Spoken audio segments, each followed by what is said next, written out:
The camera opens in absolute silence. Yankee Stadium is empty. A storm is approaching. Clouds piling up over the Bronx. The image trembles slightly, as if the stadium is about to breathe. Slowly, the camera moves closer to the dugout. Gerrit Cole is there, hooded, staring at the field. Raindrops run down the metal railing. The sound is muffled, until a single question cuts through the silence. What are the Yankees' fate in 2025 rests in the hands of Cy Young, who doesn't even play in the Bronx. Hard cut. Sandy Alcántara throws a 100-mile-per-hour fastball. Close up on his face. Cold, unshaken, unstoppable. What if the price of return to the World Series is the entire future of the franchise? The score swells. 10 strings. Fade to black. A clock appears on the screen, ticking with urgency. Tick, tick, tick. The name appears like a silent explosion. Sandy Alcántara. The time to decide is now. Time moves differently in the Bronx. Elsewhere, 15 years without a title is just a cycle. Here, it's a debt carved in stone. The Yankees haven't won the World Series since 2009.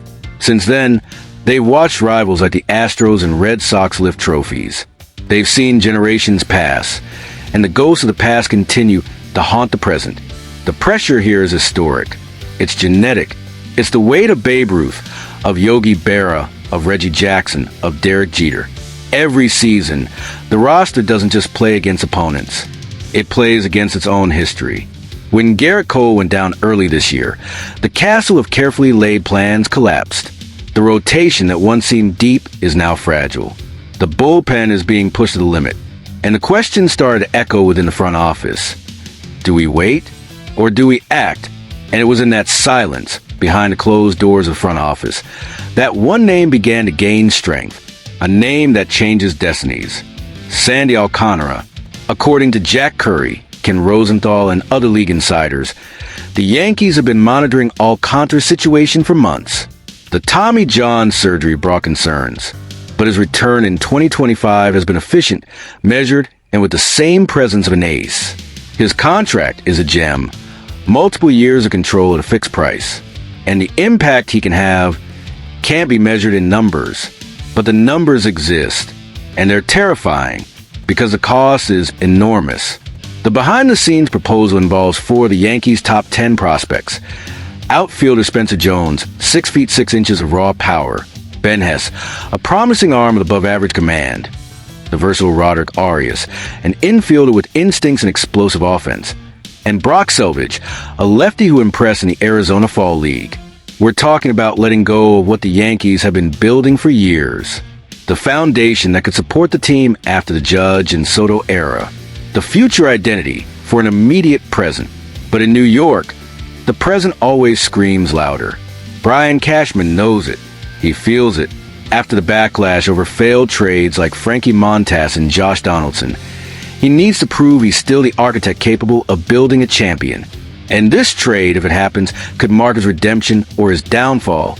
Inside the halls of Yankee Stadium, the division is clear. Part of the front office believes the farm system is too valuable to waste on a gamble.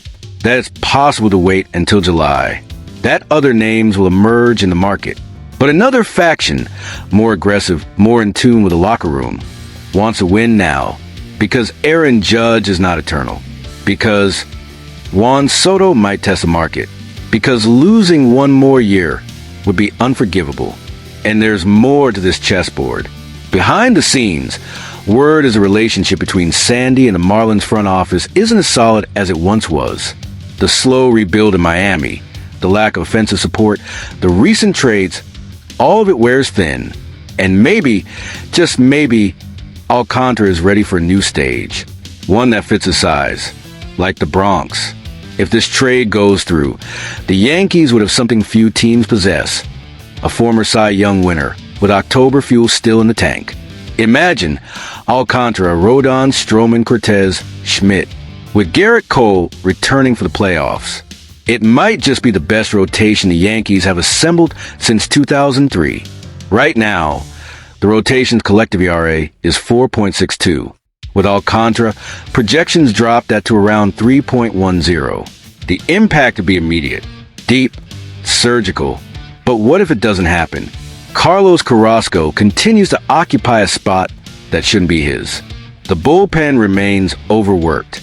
And once again, hopes are pinned on still green talents like Will Warren or Chase Hampton being thrown into the fire. And we can't forget the emotional side. The fan base is at its limit. The New York media has started demanding answers. The veterans want to win. And the front office feels, every single day, the weight of an unfulfilled promise. This trade isn't just a roster move. It's a choice of path. A war cry or a whisper of cowardice. Would you do it? Would you trade the future of an entire organization for an elite ace with an injury history?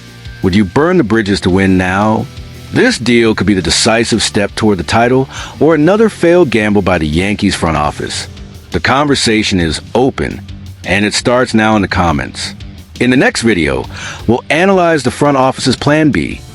The Yankees in talks with the Padres for Michael King and Luis Arias.